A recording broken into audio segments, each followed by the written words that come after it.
Welcome back to Duke's Outdoor and Tech TV.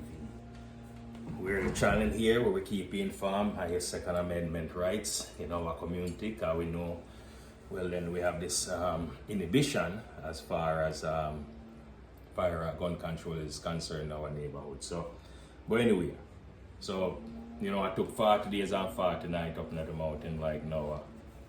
Noah or Moses, whichever of them, head up there for 40 days and come down with 10 commandments. Now, I didn't come back with that 10 commandments. What I did come back with is some updates to the New York City gun law since the Supreme Court made them ruling last year. Now, as you know, I guess if you're here, more than likely, you're either somewhat aware of what's going on or something, but not going to assume that you totally don't know what's happening. So there was a change to the law the other day.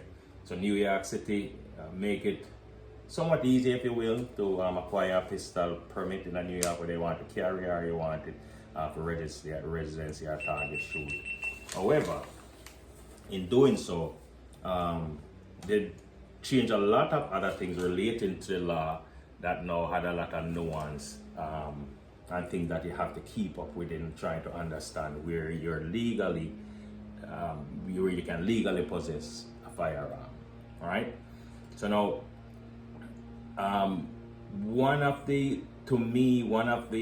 nuance or the catch in them identifying these much area as sensitive area is that you can't store your firearm in your car. We'll soon get back to that. So,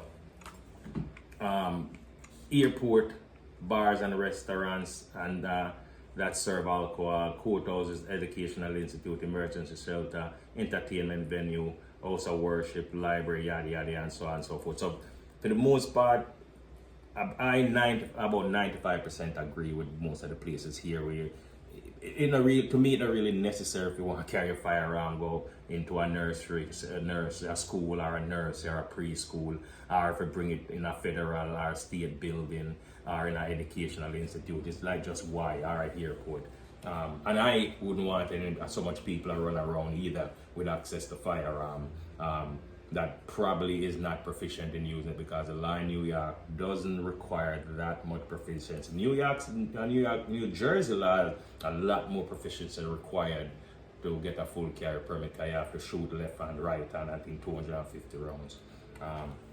But anyway, so for the most part, I agree with most of the places that them say you shouldn't carry a firearm, because I don't know why you don't want to carry it here. If you're that scared, stay home. So, in doing so, let's run through a scenario. Okay, you get up, you have your firearm, you go on the road, you're probably moving around a lot, and you decide, say, your wife or your kids or whatever, say, oh, whoop, let's go get something to eat. By the time you walk in the restaurant and look at the front, you realize either they have one of these signs that show there's it is a gun-free establishment, or it is one of these places by definition where a bar restaurant that serve alcohol. Whoops. So now what you do, you can't run back to your car and stick your gun underneath your seat. That's a no-no. You can't put it in the glove compartment because you specifically define you need a safe, locked, metal safe to store your firearm when it's in the car. So, I said I didn't come back down from the mountain with 10 commandments, but what I did, I found a pretty nifty safe here that could help you in that type of scenario. This is called the Wincent. All right. Now, this is not a biometric safe, because I don't necessarily think the biometric safe up to that standard at this point in terms of technology and reliability. However, this one here is a RFI type safe in which you have a device. So you can basically access this safe 3 different ways. You can go with the keypad, which I'm not going to really mess around with keypad because I said the key that I don't want to take it out. Or you can go with the RFI device. Now, so I have 2 cool devices that comes with it, and you have to program them. I won't go through that to program them. I just want to show you how it comes. So this here is the wrist type device, and this here you get 2 of this type device that you can put like on your key. So just check this out. So it'll like this. See it pop open, right? See, likewise, open. Or I could just punch in the code and open it also. So I think this is a pretty cool device that would help a lot of folks not to get into trouble. What comes also with this device, just to make it more compliant with the law, because one thing I always stress is compliant with the law. I like firearm, not necessarily what most people need them for self-defense or whatever. I'm an engineer, so I just like the mechanics of them. I just like pull them up, take them apart, and think around with them for the most part. You understand what I mean? So this cable comes with the case, and if you can just drop it down the side here.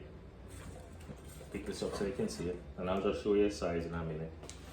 Lock it, and then just restrain it around something inside your car, which would make you now compliant with the law. See if it's out of sight, out of anyone's attention. Your firearm is secured in a metal box, so poof, you comply with the law. Now, there's pros and cons to everything, and there's a little pro and a con to this. There's a con to this where it's not deep enough, because I did try to find different style safe. However, the nifty thing about this one is the size. It's big enough to fit in your glove compartment, underneath your seat. Basically, almost any space you have in your car that could take a little box, you can fit this. And that's why I chose this one here, because you have a lot of places in your car that you can stash it and secure it. The rest is either too thick, too wide, too heavy. It'll be like a briefcase you walk around with. And also this is really concealable, because you also can, part of New York City lies that when you buy a firearm, you have to bring it down to one Federal Plaza to have it inspected. This is a pretty nifty box, just to secure your firearm, drop in your backpack. And I'm not sure you can take the train. I think you can, but I wouldn't recommend it. I would just say, have someone drop you off down there. Cause these days you never know what can happen. Now, one of the cons of this box is that the depth is not that deep. It doesn't have a lot of depth. So as a result, when you put your firearm in with the holster, it won't close. That's one of the cons. That's probably the only con that I see with it so far. However, if you take out the holster, you drop it in, you can always secure one extra mag, because New York has 7 rounds, so you want to have an extra mag here. And you see? Voila. Access. Right? So let's run this scenario around there.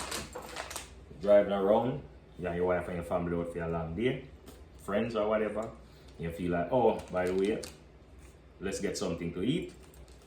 You jump out your car, you find a parking spot, which is not that easy in New York. I say not the city, because I don't know why anyone would want to bring their firearm down in Manhattan. So we're not even going to talk about that. And where you would do now, you run out, see the sign, pop, you go back to your car, access your safe, firearm, drop it in your safe, secure it in your car, and you go out to have a nice nifty dinner with your friends or your family. Again, this is the Wincent. This is not biometric. And one of the cool things also, you can be charged via anything again, UBS. So much thing to remember.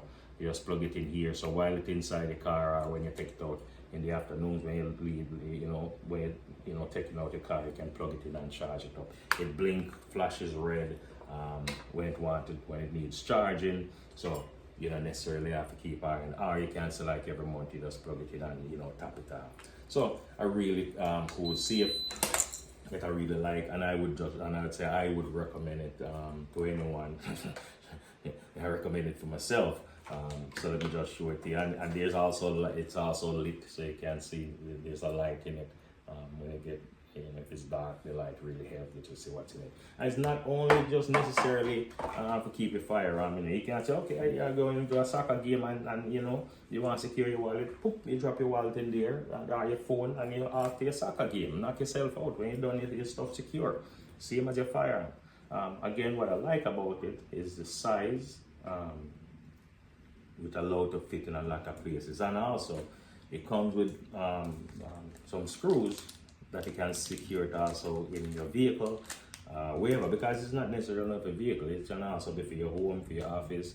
If it's a business and you don't want a big bulky safe, you can have something like this just sitting somewhere just when you need it. Because the bulky safe to turn, ding ding ding, figure out roll dial, now go work in a case of emergency. This here, I think is a really good, reliable safe that you can get into multiple ways. And the password either have a change. Just press a button inside here and just key in the password. Same thing here, there are devices, and you're gone.